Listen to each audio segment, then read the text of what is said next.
भिक्षु संघ की कितनी आवश्यकता है एक परमार्थ की राह पर चलने वाले व्यक्ति के लिए, या यूं कहें कि सत्संगत की आवश्यकता एक मनुष्य को उसके पूरे जीवन को बदल देने के लिए अनिवार्यता है। बचपन में हम बच्चों को स्कूल भेजते हैं और हमेशा ही यह ख्याल और यह ध्यान रखते हैं कि इसकी संगत कैसी है, क्योंकि संगत से ही उसका प्रभाव मनुष्य के ऊपर पड़ता है और संगत जिस तरह की होगी उसी तरह का वो मनुष्य बनने लगता है। इसलिए भगवान बुद्ध ने जब सबसे पहले वाराणसी जाकर उन 5 परिवारजकों को दीक्षा दी, धर्मोपदेश दिया, दीक्षा दे चुकने के बाद भगवान बुद्ध ने कहा कि सत्य पथ पर आरूढ़ होकर भी जो आदमी अकेला गमन करता है वह अपनी कमजोरी के क्षणों में फिर पुरानी आदतों के वशीभूत हो जाता है। इसलिए तुम सब परस्पर मिलकर रहो, एक दूसरे की सहायता करते हुए, एक दूसरे के प्रयत्नों को मजबूत करते हुए। ऐसे हो जाओ जैसे सगे भाई हों, मैत्रीपूर्वक रहो, पवित्रता का जीवन व्यतीत करते हुए और सत्य के प्रति एक निष्ठ रहो। सत्य का सभी जगह प्रसार करो, पृथ्वी के चारों कोनों में धर्म का प्रचार करो, ताकि अंत में सभी प्राणी धर्म राज्य के नागरिक बन जाएं। यही पवित्र भिक्षु संघ है और यही श्रमण पुत्र हैं, यही बुद्ध पुत्रों की परिषद है। यही वह संगठन है जो उन सब लोगों को संगठित करता है जिन्होंने अपना घर बार त्याग कर भगवान बुद्ध की शरण ग्रहण की है। बुद्ध के शिष्यों में कौंडन्य ने ही सर्वप्रथम बुद्ध के सिद्धांतों के मर्म को ग्रहण किया था। ऐसा कहा जाता है कि बुद्ध के शिष्यों में कौंडन्य ने सबसे पहले बुद्ध के सिद्धांतों के मर्म को ग्रहण किया। भगवान ने अपने चित्त से उसके चित्त को झांक कर कहा, सचमुच कौंडन्य ने जान लिया है।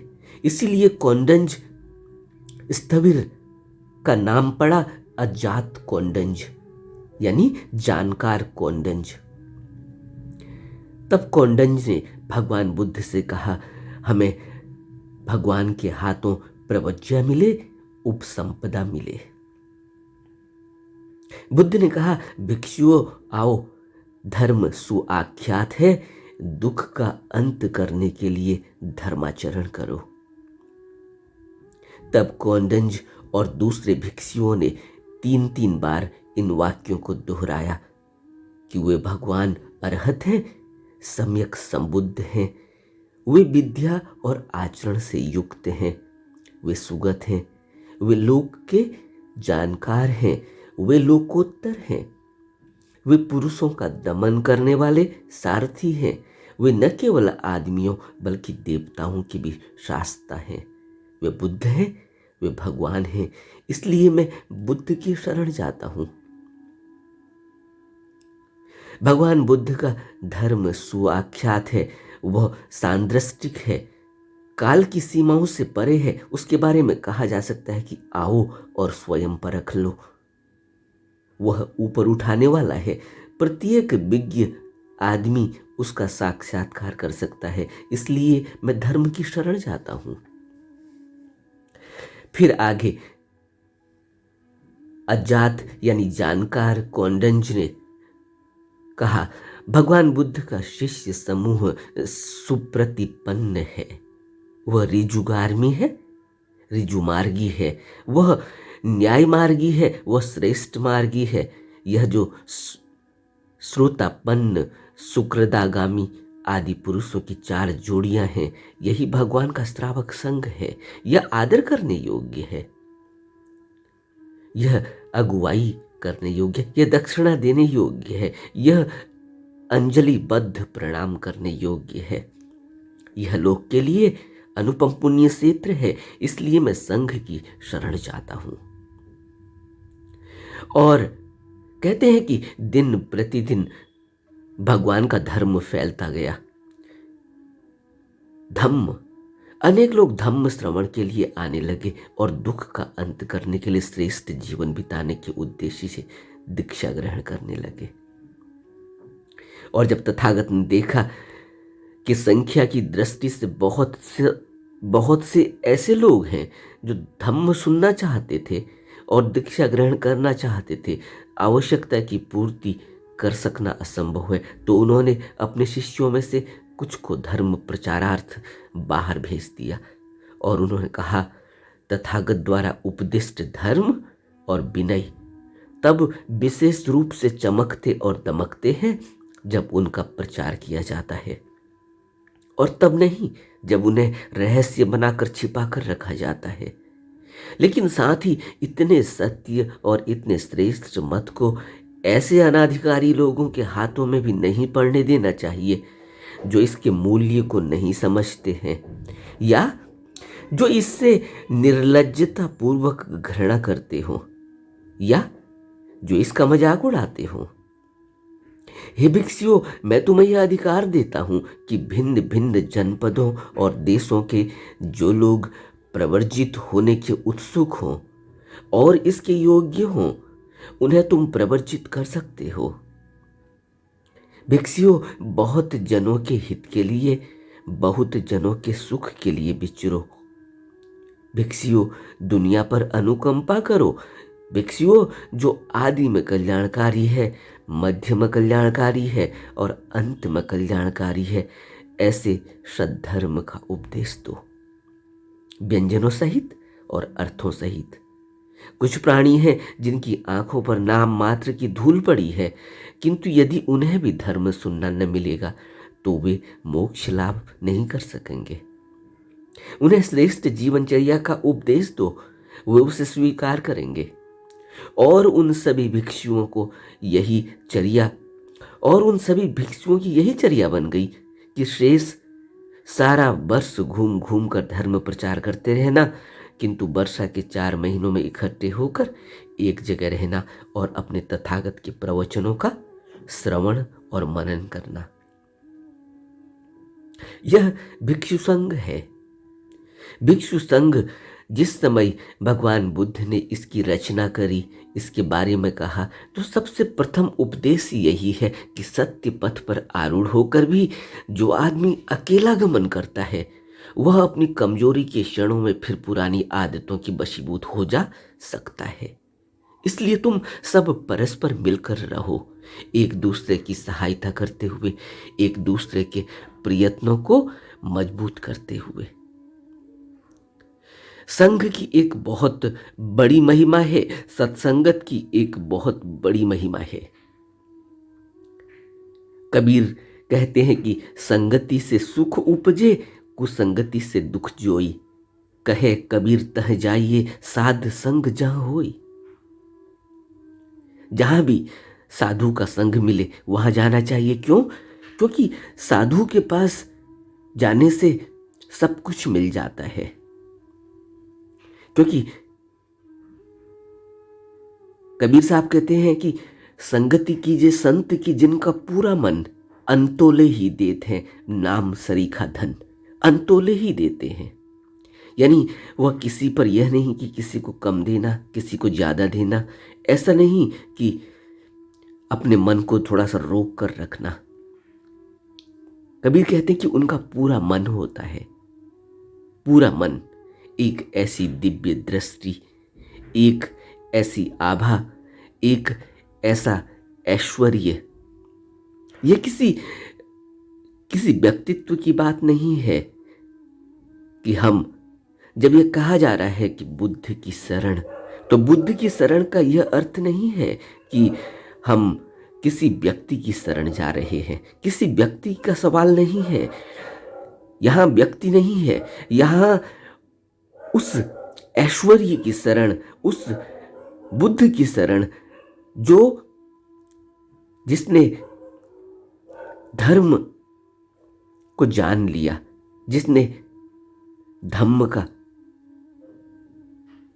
अनुभव कर लिया, जिसने धम्म की प्राप्ति कर ली, जिसने धम्म को अपने शरीर के अंदर प्राप्त कर लिया, अनुभव कर लिया, और अपने अनुभव के द्वारा वह हमें सिखाता है। जैसे भगवान बुद्ध वचन में कहते हैं कि भिक्षुओं ध्यान दो, अमृत मिला है, मैं तुम्हें सिखाता हूँ, मैं तुम्हें धर्मोपदेश देता हूँ। जैसे मैं बताता हूँ उसके अनुकूल आचरण करके जिस उद्देश्य की पूर्ति के लिए कुलपुत्र घर से बेघर होकर प्रवर्जित हो जाते हैं, उस अनुत्तर ब्रह्मचर्य को शीघ्र ही इसी जन्म में जानकर साक्षात्कार प्राप्त कर विचरो। यह भगवान बुद्ध की दीक्षा है, शिक्षा है। और जब जब भी बुद्ध पुरुष प्रकट हुए, जब जब भी बुद्ध पुरुष इस धरती पर उन्होंने जन्म लिया, उन्होंने हमें समझाया, तो सभी बुद्ध पुरुषों ने यही कहा कि वह कुछ नया नहीं दे रहे हैं, वह वही दे रहे हैं, वही बता रहे हैं जो सभी बुद्ध पुरुषों ने, जो इससे पहले जो भी बुद्ध पुरुष संसार में आए, उन्होंने जो कहा, उनकी जो देशना है, उसी देशना को कहा जा रहा है। वो अपनी तरफ से कुछ नहीं कह रहे। बुद्ध ने भी यही कहा कि मैं तो जो पुराने बुद्ध पुरुष हुए हैं उनके ही धम्म को बता रहा हूं, यह उन्हीं की शिक्षा है। तो बुद्ध पुरुष कभी भी अलग नहीं होते। वह शरीर रूप में अलग अलग समय में, अलग अलग युग में, अलग अलग समाज में पैदा होते हैं, लेकिन बुद्ध पुरुष अलग नहीं होते। मनुष्य की सोच अलग होती है, मनुष्य की सोच अलग कर देती है। मनुष्य की सोच अलग करने की वजह से ही मनुष्य उस गहराई तक नहीं पहुंच पाता। इसीलिए भगवान बुद्ध हमें यह बता रहे हैं कि संगत में रहना चाहिए। संगत से यही होता है कि हम कभी भी भटकते नहीं हैं। और संगत ऐसा नहीं कि हमें संसार के कार्यकलापों में संगत की आवश्यकता नहीं है, यहाँ भी हमें अच्छी संगत की आवश्यकता है। अगर हमारी संगत अच्छी नहीं होगी, क्योंकि मनुष्य का मन प्रभाव के अनुसार विचरण करता है, प्रभाव लेता है। यह मन की एक नेचुरल डिजाइनिंग है, नेचुरल इस तरह से इसको बनाया गया है, कुदरत जन्य है कि जिस प्रभाव में वह आता है उस प्रभाव का वह हिस्सा बन जाता है। यह स्वतः ही होता है, ऐसा नहीं है। आपने एक कहानी सुनी ना कि एक शेर का बच्चा अकेला पड़ गया, नवजात शिशु है, जंगल में अकेला रह गया। उस अकेले शिशु को एक गडरिया अपने पास ले आया कि अकेला है, शिशु है, नवजात है, अकेले रहने पर इसकी मृत्यु हो सकती है। और धीरे धीरे उसने उस शेर के बच्चे को अपने भेड़ों के साथ घुमाना फिराना चलाना शुरू कर दिया। और धीरे धीरे वह शेर का बच्चा भेड़ की तरह हो गया, वो भेड़ की तरह ही पूरे कृत्य करने लगा। और एक दिन एक शेर ने उसको देख लिया, और जब शेर ने उसको देख लिया तो भेड़ें तो सारी भाग गई, वह भी भागने लगा। उसे पकड़ लिया शेर ने और उससे कहा कि तुम मेरी तरह हो, तुम कहां इन भेड़ों के साथ। उसने कहा, और तो डर के मारे कांपने लगा। शेर ने कहा, यह ऐसे नहीं समझेगा। शेर उसको एक सरोवर के किनारे पर ले गया और उसको कहा, देखो तुम मेरी तरह दिखाई देते हो या नहीं, अपनी शक्ल देखो इस सरोवर में। उसने अपनी शक्ल देखी, उसे लगा कि यह तो मैं भी तो इसी की तरह दिखाई देता हूं, ये मेरे जैसा ही है। तब शेर ने कहा कि तुम मेरी तरह दहाड़ भी सकते हो। और शेर ने एक दहाड़ निकाल कर दिखाई और धीरे धीरे वह भी शेर की तरह दहाड़ने लगा। तब शेर ने उसको कहा कि तुम शेर हो, तुम भेड़ नहीं हो। और कहते हैं कि वो शेर के साथ रहने लगा और शेर ही बन गया फिर से। ये कहानी एक साधारण मनुष्य को प्रेरणा देने के लिए है। यह बात सच हो या नहीं हो, यह तो कहानी है, लेकिन कहानी प्रेरणा देती है और प्रेरणाओं से हम फायदा उठाते हैं। कहानी की असलियत और कहानी की नकलियत में जाने के बजाय हमें कहानी से प्रेरणा लेनी चाहिए। और भगवान बुद्ध की देशना, यह सभी संतों ने जो भी हमको देशनाएं दी हैं, उसका एक गहरा अर्थ है, उसका हमारे मनुष्य के जीवन में एक गहरा प्रभाव पड़ता है। क्योंकि मनुष्य की एक कुदरती कशिश है कि वह अपने उस लक्ष्य को पाना चाहता है जो उसका शुद्धतम रूप है। इसीलिए हर व्यक्ति अपने अपने हिसाब से, आप इस संसार पर नजर मारेंगे तो आप देखेंगे कि हर व्यक्ति, उसको बताया जाए न बताया जाए, उसको समझाया जाए न समझाया जाए, कुदरतन उसकी एक कशिश है कि वह अपने शुद्धतम रूप को पाना चाहता है। इसलिए वह ईश्वर को डिजाइन कर लेता है, ईश्वर को बना लेता है अपने हिसाब से। देखा ना, कोई किसी की पूजा करता है, कोई किसी की पूजा करता है, कोई किसी गुरु को मानता है, कोई किसी गुरु को मानता है, कोई किसी बुद्ध पुरुष को मानता है, कोई किसी बुद्ध पुरुष को मानता है। क्यों? क्योंकि कुदरत की यह एक कुदरती कशिश है मनुष्य के अंदर कि वह अपने उस मूल रूप को, मूल स्वरूप को, उस मूल धम्म को, उस धम्म को पाना चाहता है, उसको प्राप्त करना चाहता है। वह उसके अंदर ही है, इसीलिए उसके अंदर से यह कशिश आती है। उसको बताया या समझाने वाली बात नहीं है। बचपन में तो तुम बता सकते हो, समझा सकते हो, लेकिन जब वो बड़ा होता है, समझता है, तो खुद ही उसका एक कुदरती प्रभाव है, कुदरती बहाव है कि वह कहीं ना कहीं खोज करता है। इसीलिए आपने देखा होगा हर व्यक्ति खोज कर रहा है। हर व्यक्ति के अंदर कोई न कोई ऐसी भावना उसके अंदर दृढ़ है कि कोई ऐसा है जो ईश्वर है, कोई ऐसा है जो सर्वे सर्वा है, कोई ऐसा है जो इस पूरी कुदरत को चलाता है, बनाता है, निर्माण करता है। आप देखो, किसी भी व्यक्ति के मन में आप झांको, आपको यह बात पता चलेगी। वो किसी भी समाज से जुड़ा हुआ क्यों न हो, किसी भी देश में क्यों न रहता हो, किसी भी मजहब का क्यों न हो, उसके अंदर कुदरती एक कशिश है। वो खोज में है, वो तलाश में है। और जब बुद्ध पुरुष मिलते हैं तो वह तलाश पूरी हो जाती, क्योंकि बिना बुद्ध पुरुष के तो हम कहाँ खोजेंगे। एक बच्चे को स्कूल भेजते हैं तो उसके अंदर एक डिसिप्लिन आता है, एक अनुशासन आता है, वो सीखता है। नहीं तो बच्चे को घर में ही पढ़ा लेना चाहिए था, सारी किताबें तो मौजूद हैं। क्यों? और ज्ञान भी सब अंदर ही है। ऐसा तो है नहीं कि कोई उसे घोट कर पिलाना है या उसको कुछ उसके अंदर डालना है, कोई उसको दवा के रूप में अंदर डालना है, गोली के रूप में अंदर डालना है, इंजेक्शन के रूप में अंदर डालना है। ऐसा तो कुछ भी नहीं होता। मेडिकल साइंस की किताबें सब मौजूद हैं, कानूनी किताबें सब मौजूद हैं, हर विषय की किताबें मौजूद हैं।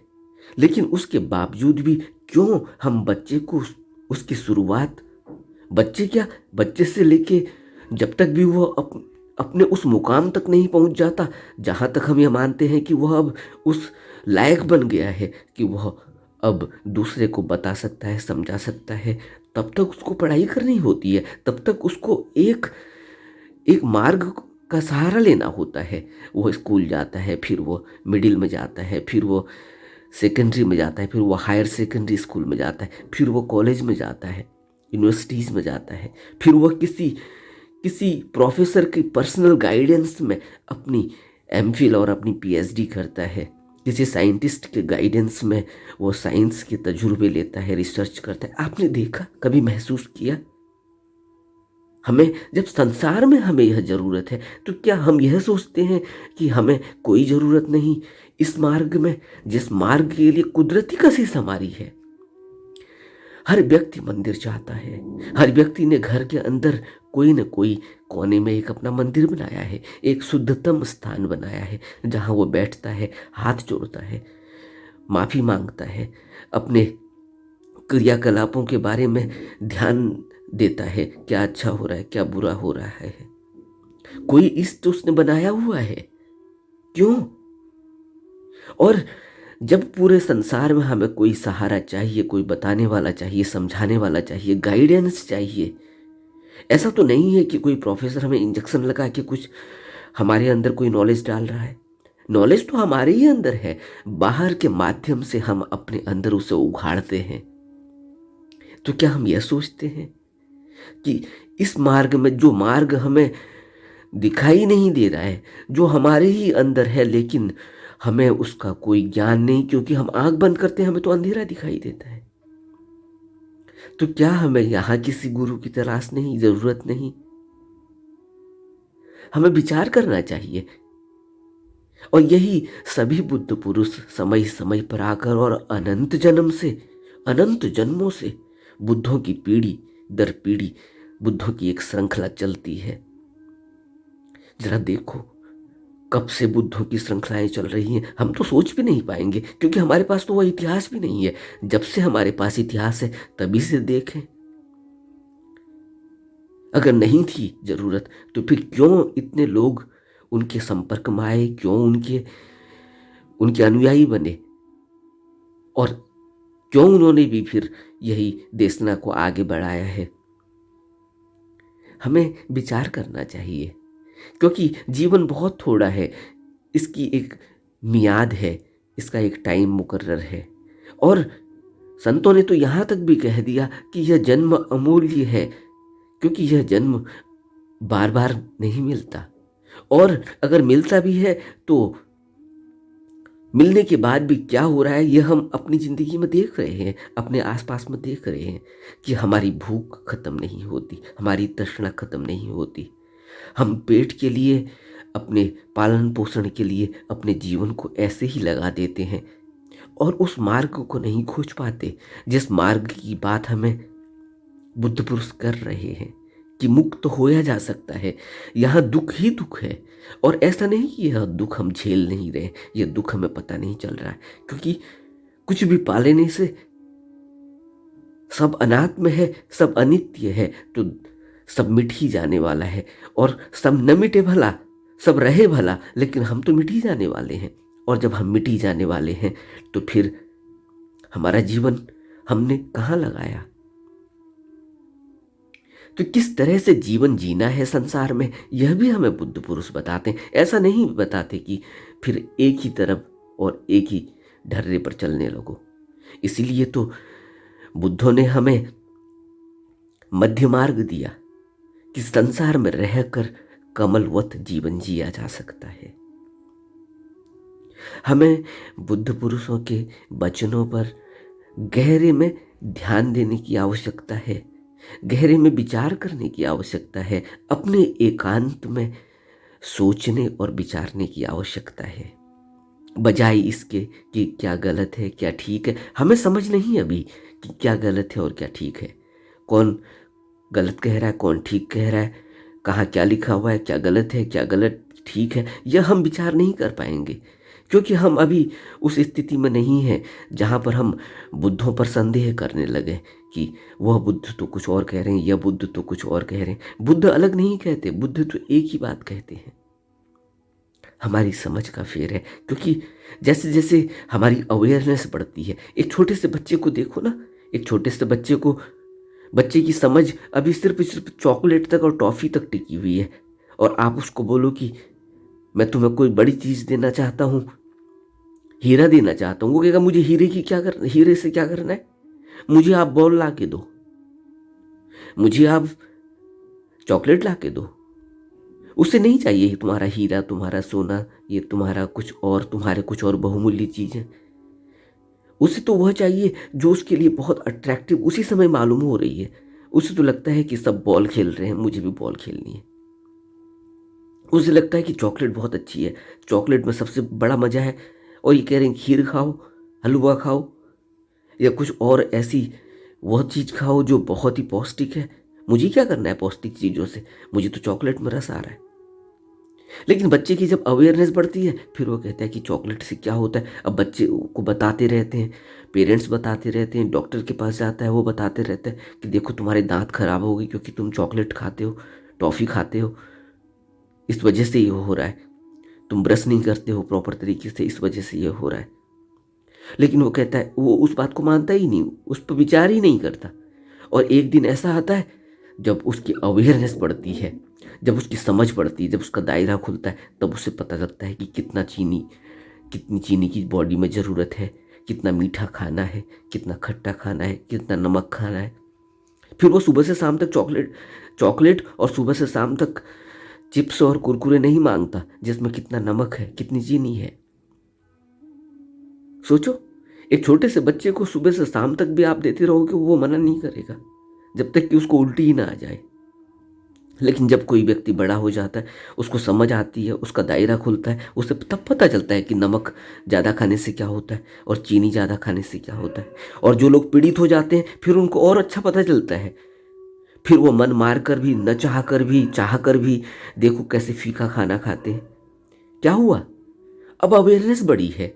या तो जब भुक्तभोगी हो गए तब बढ़ी, और या वैसे ही सीख गए, समझ से सीख गए, दूसरे को देखकर सीख गए। अब यह डिपेंड करता है कि आदमी की समझने की और सोचने की क्षमता कितनी विकसित है। एक छोटा सा बच्चा शुरू से ही समझ जाता है, ऐसा भी हो सकता है। हमारे पास ऐसे ऐसे उदाहरण भी हैं कि वो बहुत कम उम्र में संतों की श्रेणी में पहुंच गए। और हमारे पास ऐसे भी उदाहरण है कि आदमी 90 साल 100 साल तक अपने भोग विलास से, अपनी तृष्णाओं से बाहर नहीं आ पाया। ये कहानियां हमें बताती हैं, हमारा इतिहास में जो कहानियां बताई गई, दर्ज की गई, इनका कुछ उद्देश्य है, कोई मकसद है कि हम जीवन को समझें। नमो बुद्धाय।